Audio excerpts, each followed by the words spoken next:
क्या आपने कभी सोचा है कि भगवान केवल अपने भक्तों की ही कठिन परीक्षा क्यों लेते हैं, दुष्टों की नहीं? इतिहास के हर युग में यही दृश्य सामने आता है। भक्त आंसुओं से भीगते हैं, पर उनकी आस्था अडिग रहती है। प्रहलाद, मीरा, द्रौपदी, अर्जुन, सभी की कहानियां इस प्रश्न का उत्तर अपने भीतर समेटे हैं। ये प्रश्न से हम सभी का मन विचलित होते हैं, पर इस प्रश्न उत्तर हमारे शास्त्रों में आसानी से मिल जाते हैं। शास्त्रों में कहा गया है कि जैसे सोने को अग्नि में तपाकर उसकी चमक बढ़ाई जाती है, वैसे ही भगवान अपने प्रियजनों को परिस्थितियों की अग्नि में डालकर उनकी भक्ति को अमर और तेजस्वी बना देते हैं।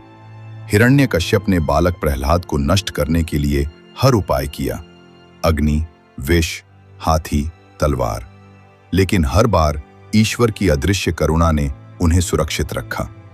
यदि भगवान आरंभ में ही हिरण्यकश्यप का अंत कर देते, तो भक्ति के अद्भुत साहस का संदेश संसार को कैसे मिलता? प्रहलाद की परीक्षा ने दिखाया कि जब भक्त अपना संपूर्ण अस्तित्व ईश्वर में समर्पित कर देता है, तो पूरी सृष्टि उसकी रक्षा में खड़ी हो जाती है।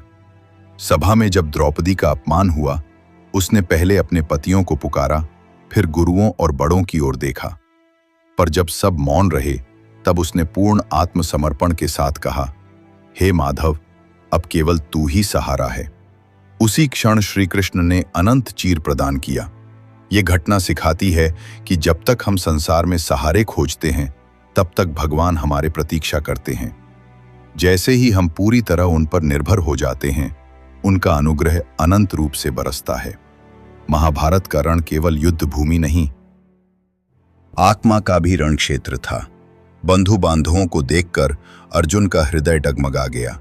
तभी श्री कृष्ण ने गीता का दिव्य उपदेश दिया। कर्म का रहस्य, भक्ति का महत्व, ज्ञान का अमृत, सब उसी संकट की घड़ी में मिला।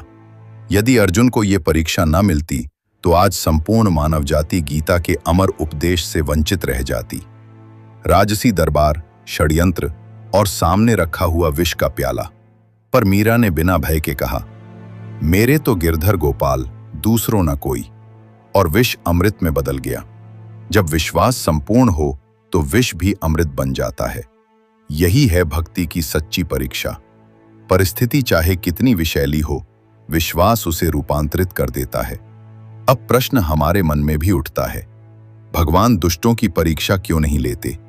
इसका उत्तर और भी सरल है, क्योंकि दुष्ट का मन पाप और अहंकार में ढका रहता है। उनके लिए करुणा का मार्ग तब तक नहीं खुलता जब तक वे दंड का अनुभव न कर लें, और दंड तो दुष्ट को मिलकर रहेगा, आज नहीं तो कल। और भक्त पहले से धर्म मार्ग पर होते हैं, उनका परिष्कार ही लक्ष्य होता है। इसलिए भगवान दुष्टों को दंड देते हैं और भक्तों को परीक्षा। हर महान भक्त की कथा हमें ये संदेश देती है कि कठिनाइयां वस्तुतः वरदान रूप होती हैं। प्रहलाद की अग्नि ने भक्ति का साहस जगाया, द्रौपदी की पुकार ने संपूर्ण आत्मसमर्पण का अर्थ बताया, अर्जुन का संकट गीता का प्रकाश लेकर आया, मीरा के विषपान ने सिद्ध किया कि प्रेम और विश्वास से असंभव भी संभव है। जीवन जब कठिन हो तो घबराएं नहीं, सोचिए, ये तो भगवान का निमंत्रण है मुझे अपने और निकट लाने का। भक्त को परीक्षा से डरना नहीं चाहिए, क्योंकि यही ईश्वर की करुणा का विशेष स्वरूप है। जब भी निराशा घेर ले, द्रौपदी की तरह हाथ उठाकर कहें, हे कृष्ण, आज केवल तू ही सहारा है। यही भक्ति का परम शिखर है।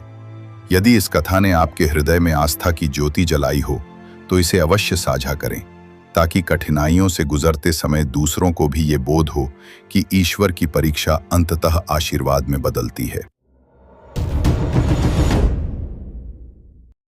ऐसे ही और भी अद्भुत और ज्ञानवर्धक वीडियो देखने के लिए हमारे चैनल से जुड़े रहिए। सब्सक्राइब करना न भूलें, ताकि अगला वीडियो सबसे पहले आप तक पहुंचे। जय श्री कृष्णा।